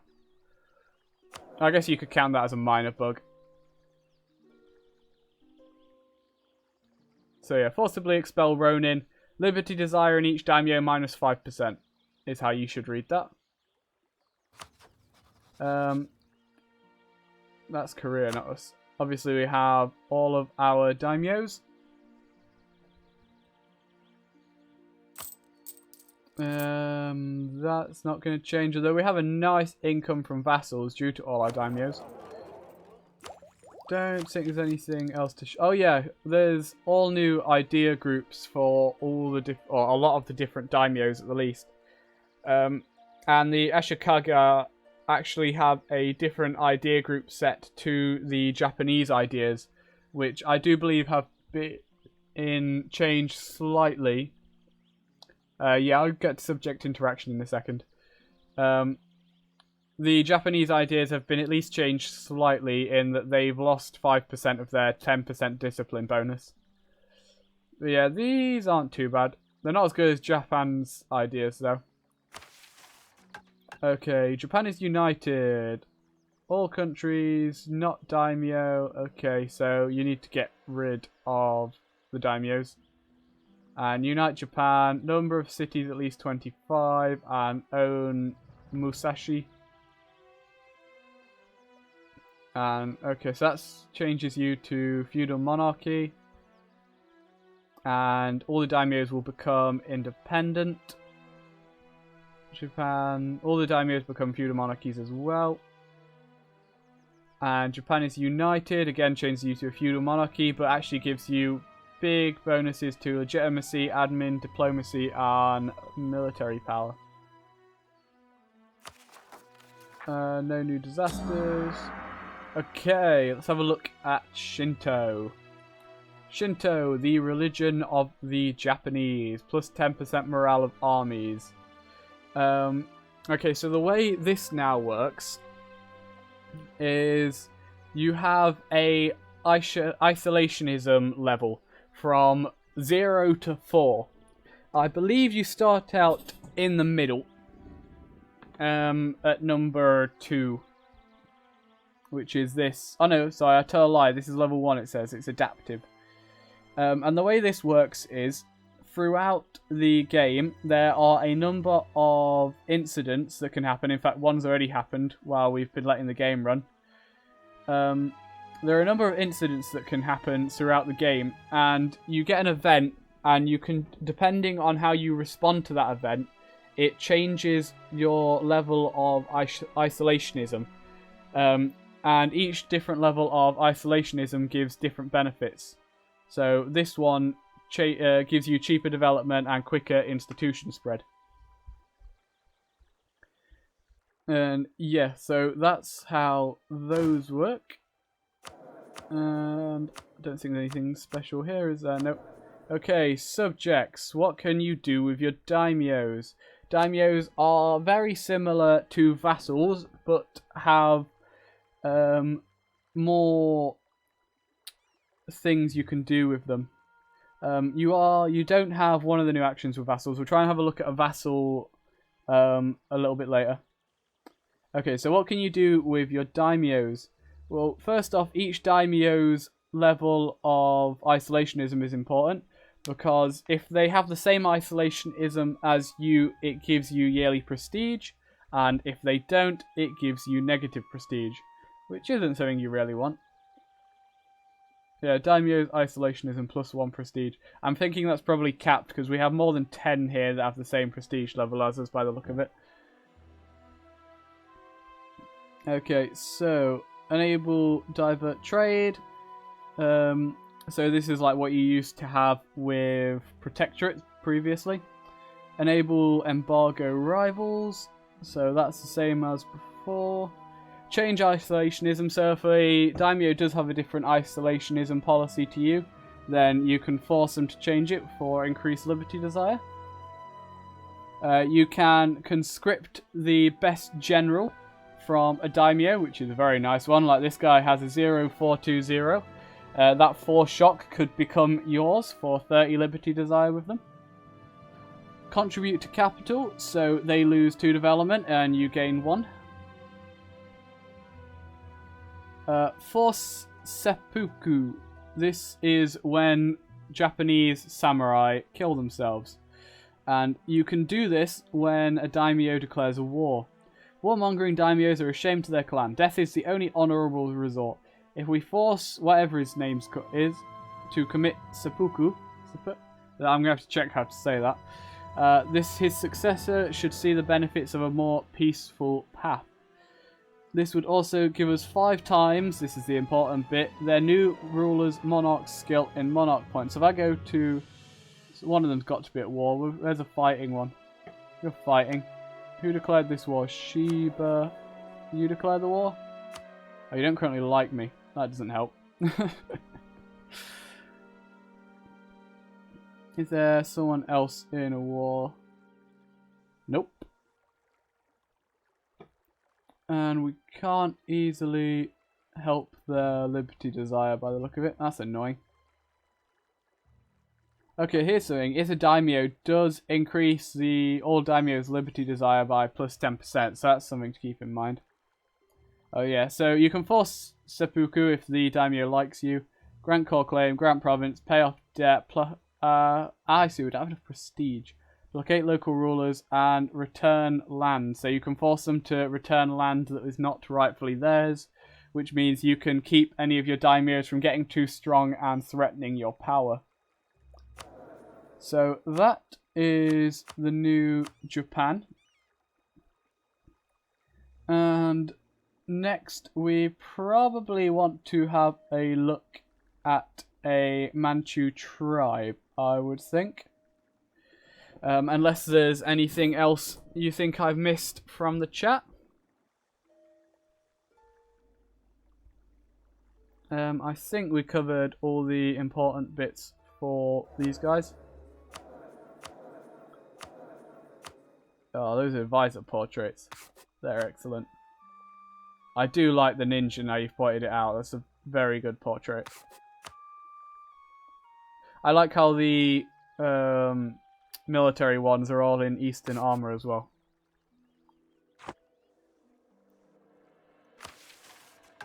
Okay.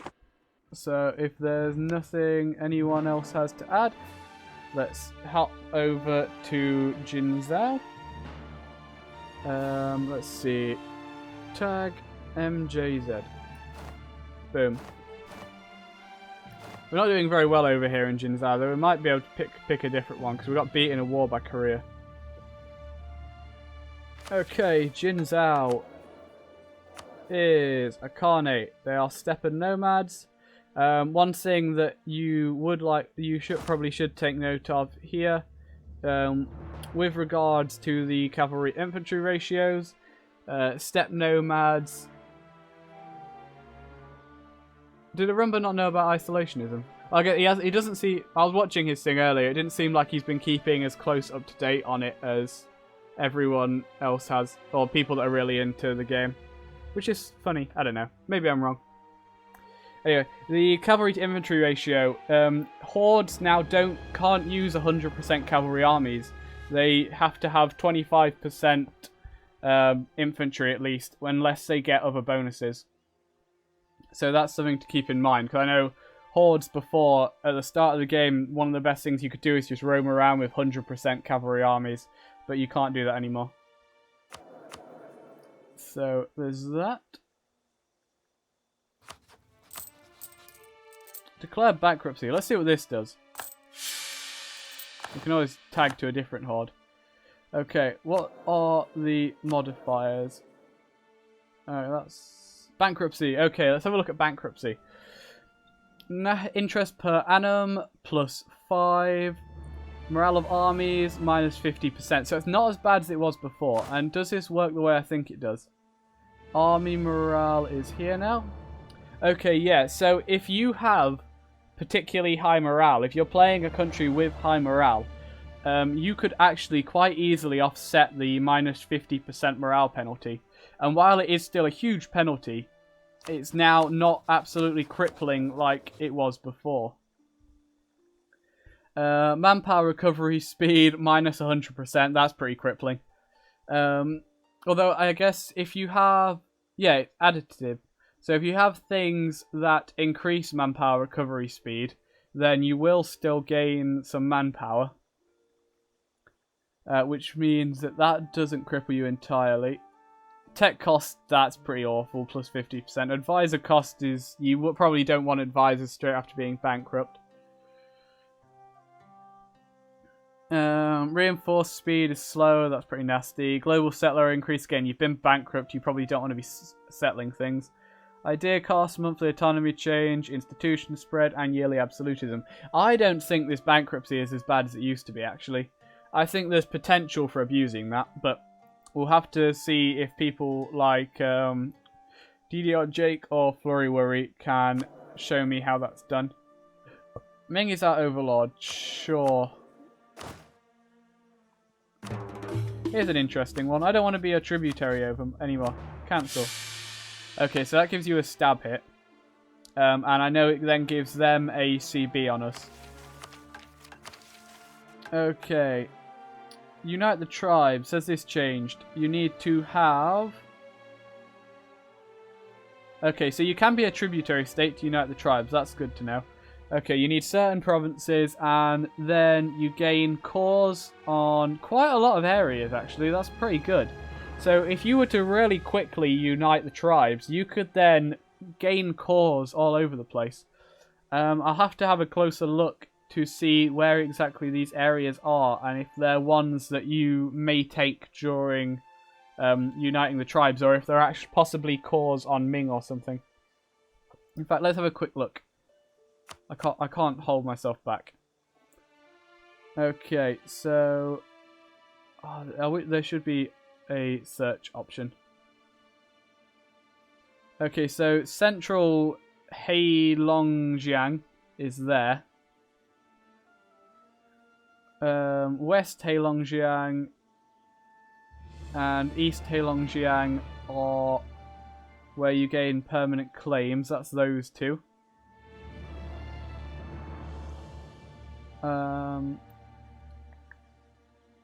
It looks to me like actually a lot of these cores you gain are actually... Wait, no, I'm not looking at it right. Okay, Nick... Oh no, yeah, those are some of the places, aren't they? North and South Island Hala are these, so you gain cores on these two.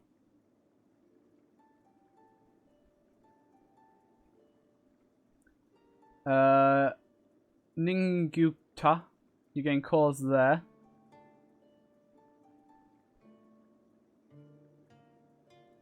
South Jilin, I can see where that is, that's here.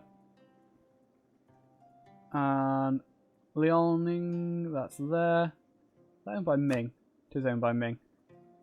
Okay, so you essentially you have cores on this region and you have claims. Actually, no, you have claims here, don't you?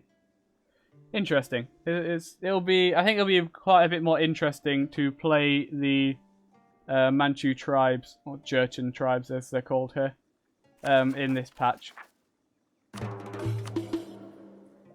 Now, do we have an army? Oh no, we don't, because I just declared bankruptcy. Oh no, we have some soldiers here. They are all banner troops.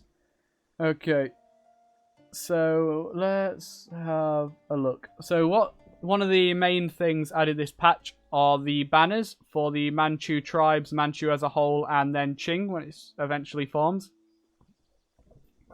What banners are a completely new unit type, in the same way that mercenaries are different to normal units, except obviously they do different things. The way they work is you can have so many banners per state. So if I were to go here, we have one state here, and going to the new state interface, you can raise banners there and raise banners there. So if I were to go to these guys, and let's pull them back, and if I were to continue to absolutely wreck this nation by deleting its whole army, if it wants to come back to our land, so I can actually delete it. We lost a sea battle.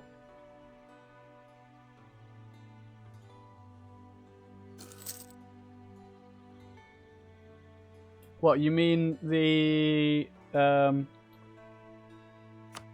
a state. The state interface. Now, I'm pretty sure this is new with this patch just gone. Okay, so we've deleted our army. I see, this still says 5 of 5. We shouldn't have an army anymore, I'm pretty sure I deleted it all. This one's worked fine. We can now start raising 3 banners, yeah, that works. However, yeah, is this the same problem Arumba was having? Because I just deleted my whole army as far as I'm aware. Yep. So I should now be able to raise some banners from... As there are already 5 raised. There shouldn't be. So I guess that must be the problem Arumba was having, and that will be a bug that they'll need to fix before the next the official version comes out.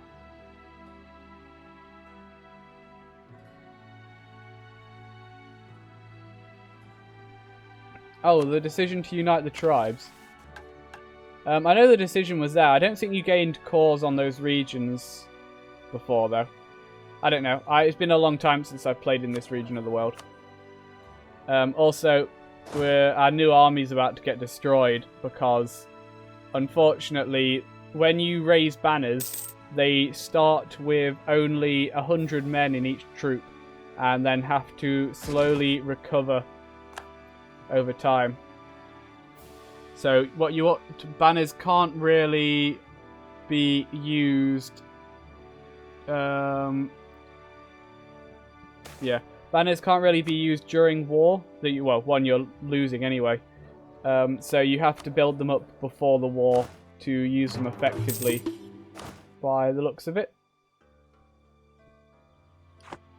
Still in the age of revolutions. I missed that.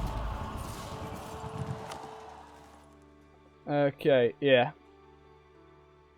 So Yeren is now winning our war, unfortunately. We'll let them have that.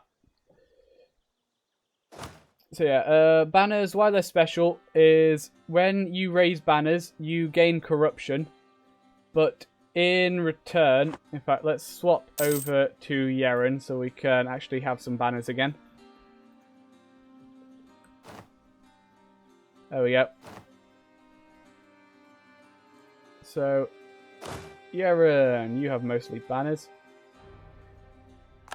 Banners gain plus 10% discipline bonus, which is pretty huge. And they also don't pay for reinforcement cost. So what that means is as long as you don't get your banners stack wiped, they will be able to reinforce for free. Which means that they can... Ooh, Manchu ideas have changed. Of course they have.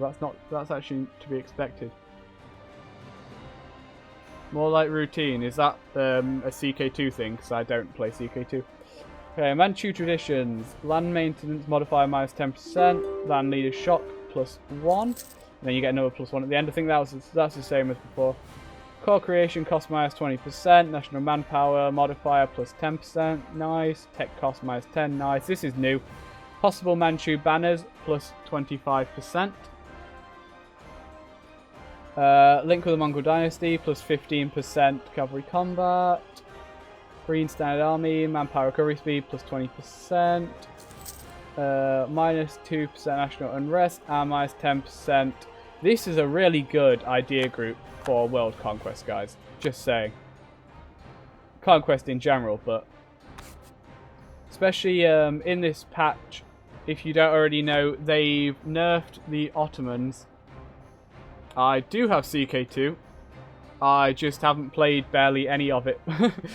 I realised when I started it was going to take too long to learn, so I just left it and haven't gone back to it.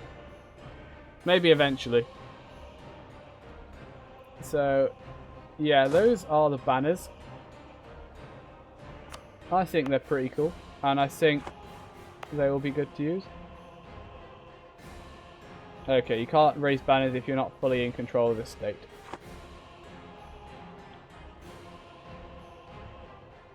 Let's have a look at the peace screen, see if anything's changed on here. Oh yeah, of course, we could force them to become a tributary. Hello. Sure. We can force them, if we had the war score, to become a tributary, because we're a horde, and that's a new thing hordes and Ming can do.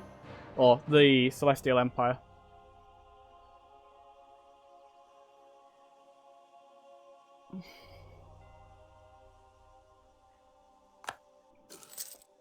Okay.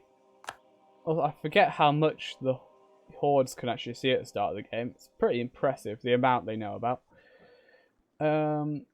Yeah, so is there any other main feature that I've missed? Probably. Oh, here's one. The ledger. The ledger's changed. You can now sort by different things, which is actually pretty cool. So that's a change to the ledger. Are there particular new things? Scores through the ages is obviously new, but not very important for single player, but it's not really important to multiplayer either.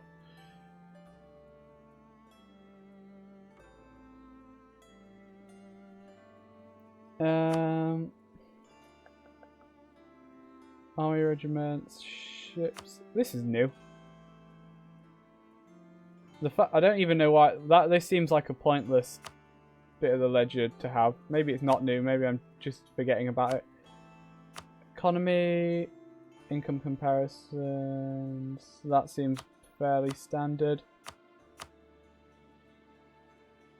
Well, I don't think the pages were here before. That's good because that means if you're teaching someone to play, you can more easily tell them where to go.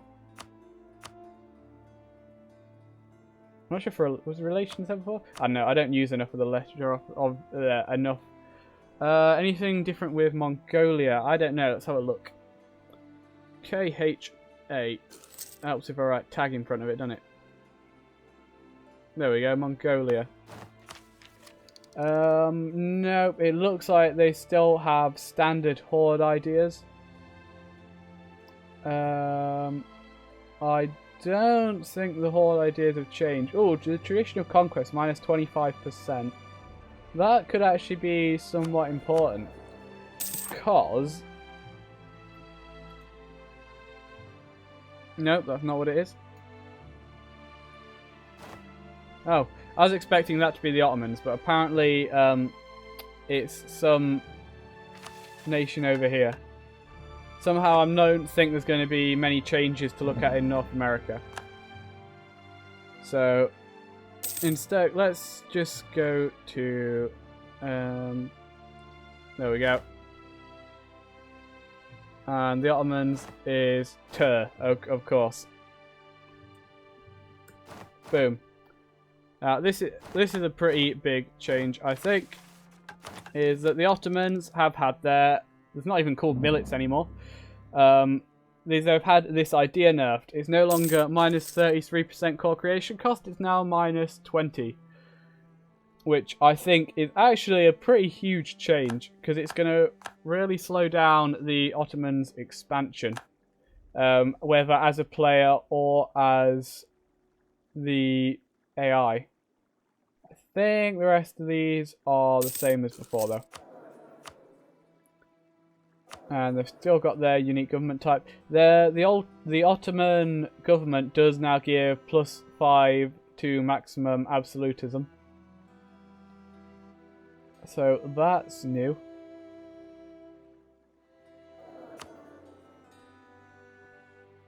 Now we mentioned England earlier. I assume that's just ENG. Yeah.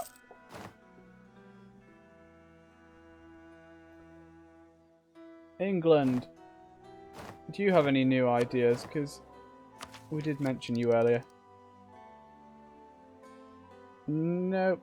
These still look the same standard ones as before. Which is kind of sad to me. But it's, I say, there's expansion focused on the east, so. Okay, what's the blooming console command for Fog of War? FOW.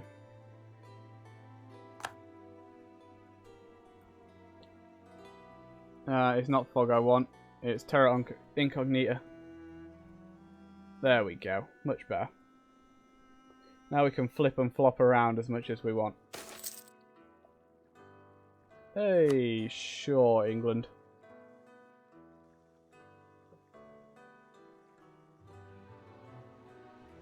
Yeah, that's what I was thinking. It did seem, looking at this, I think that's where they started. Can't see any changes to their territory from here. Did they have that much development before? Why don't you go load up EU4 and have a look? I swear England's gained development.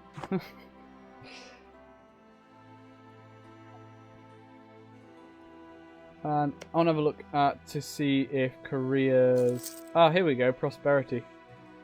And become prosperous, it will gain the following benefits. Development cost of choose monthly. Ah, that's pretty good.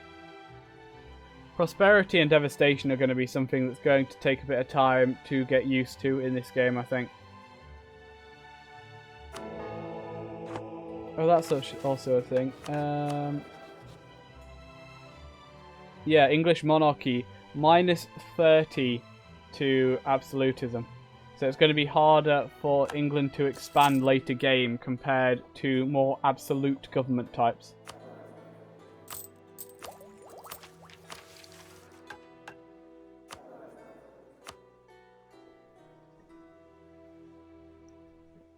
So maybe they have boosted England's development as a boost from... Actually, I think I'm going to turn Fog of War back on, because having all the units on screen doesn't look great.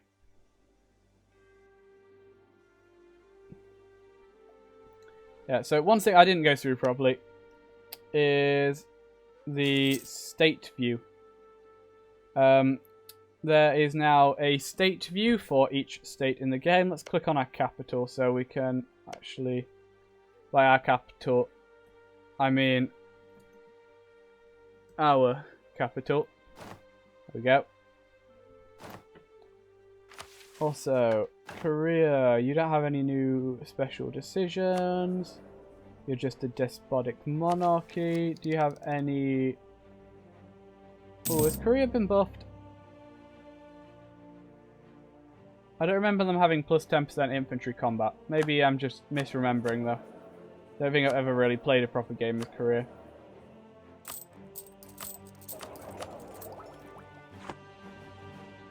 But anyway, yes, state edicts and things like that. So there is now a state view. You can get a view of the entire state from here.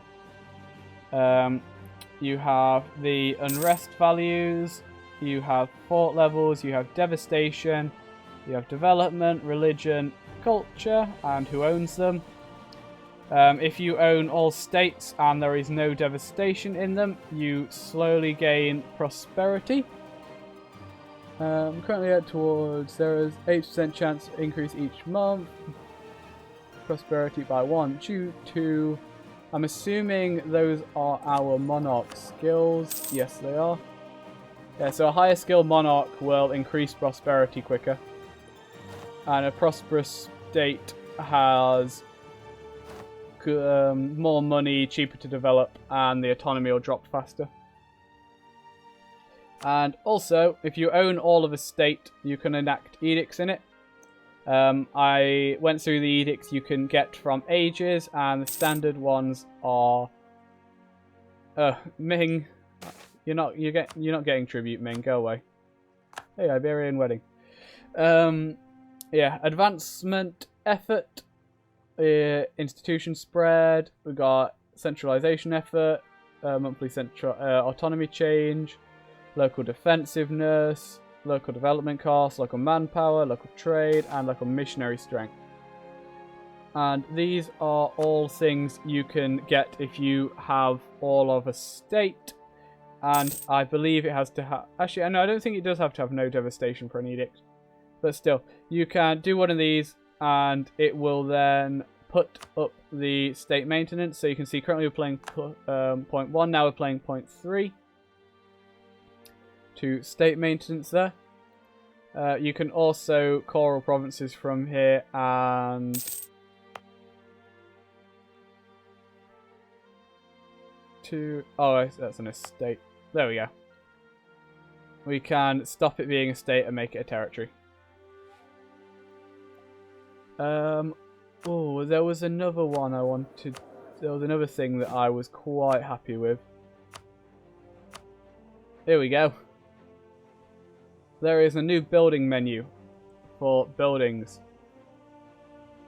So with these, you can sort by the cost, and you can sort by the improvement amount. Checking how well they work. And so we know, looking at this, a good place to build a trade post is here because it gives +6. And you have these for all the different buildings, even the ones that don't really matter in regards to it. Although I guess it does matter, like you might want to put it in a province where the nobility are, because they increase fort defense.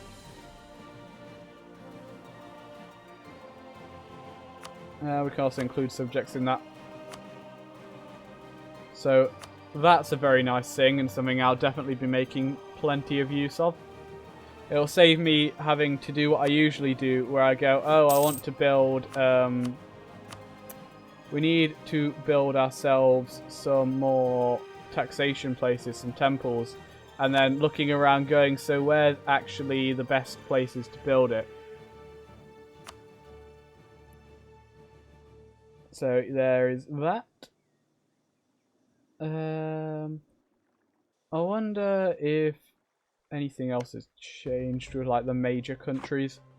I kind of want to go through the major and western countries, but I think I'd be better off doing that on my own off stream.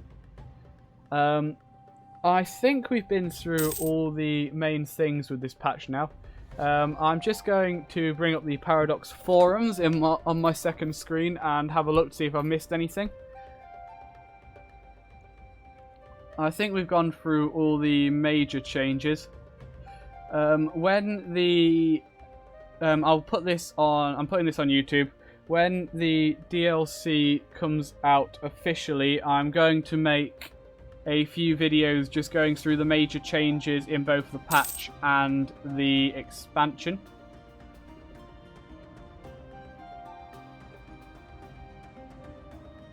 Okay, let's see.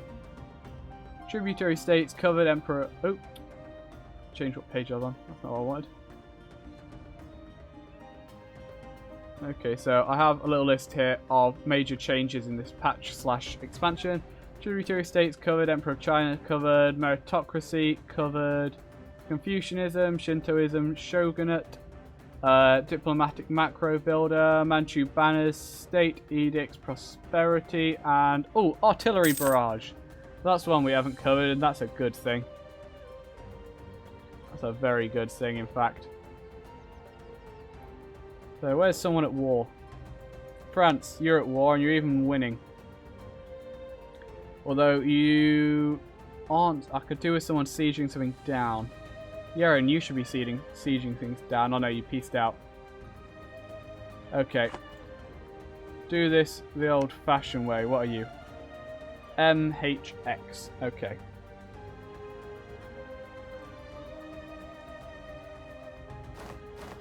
And we're a horde, so I want to take that. This will make this slightly easier. And then we want to go, hey, Korea. We own you now. So, get ready for some fighting.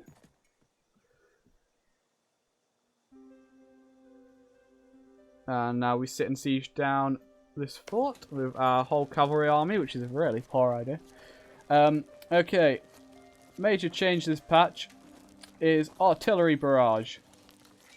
You need at least a full artillery regiment for each fort level to do an effective barrage. You only have 0. Okay, so we can't do it right now. But what this is if we had 2 artillery pieces, for 50 military points, we could click this button, and this would cause a break in the walls, which would add a +3 siege bonus. So this would go up by 21%. So essentially, if you have enough artillery, you can trade 50 military points to gain 21% in siege progress. Which, combining that with the... which one is it? Is this one? No, it's not. It's this one. Napoleonic Warfare for late game. Sieges in this expansion should go much quicker than previous expansions, I think.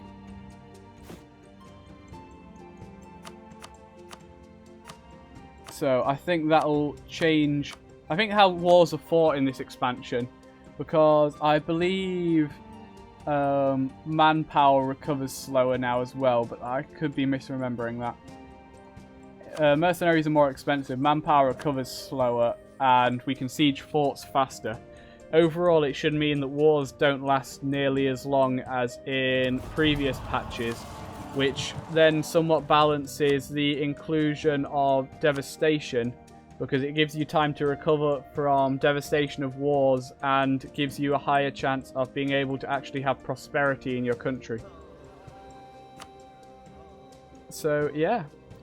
I think that's all there is for it. If anyone in the chat wants to add anything or get me to look at anything else before we finish off, say so now, or forever hold your peace.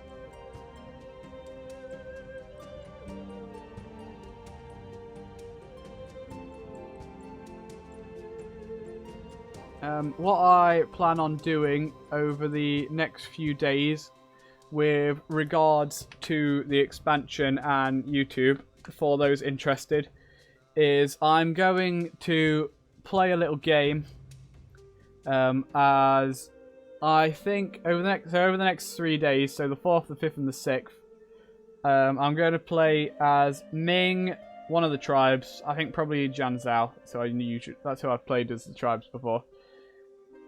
And probably the Ashikaga Shogunate. I'm going to play a game as each of them.